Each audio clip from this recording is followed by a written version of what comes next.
നിങ്ങൾ പ്രാർത്ഥിക്കുന്ന എല്ലാ വിഷയങ്ങളെ ഒന്ന് ഓർത്തേ. 3 നിയോഗങ്ങൾ സമർപ്പിച്ച നമ്മൾ പ്രാർത്ഥിക്കുന്നത്. ഇപ്പോൾ അപ്പം മുറിച്ചു നൽകിയതുപോലെ പരിശുദ്ധാത്മാവ് നൽകിയത് യേശുവിന്റെ വചനമാണ്.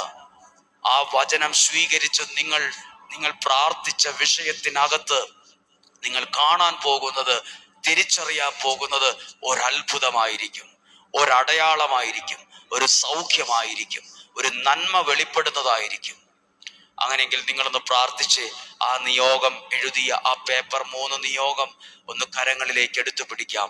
കർത്താവേ, ഈ നിമിഷം ഈ നിയോഗ പ്രാർത്ഥനയിൽ പങ്കെടുക്കുന്ന ഈ 3 ദിവസവും മുടങ്ങാതെ പങ്കെടുത്തവർ, ഇടയിൽ പുതിയതായി വന്ന് പ്രാർത്ഥനയിൽ അറിഞ്ഞു കയറി വന്നവരുണ്ടാകാം, എല്ലാവരെയും ഓർക്കുന്നു. കർത്താവ്, ഈ വചനം ഇവർ സ്വീകരിക്കുമ്പോൾ ഒരു സാധാരണ എന്തോ ഒരു കാര്യം കേട്ട് മറക്കുന്നത് പോലെ മറക്കാതെ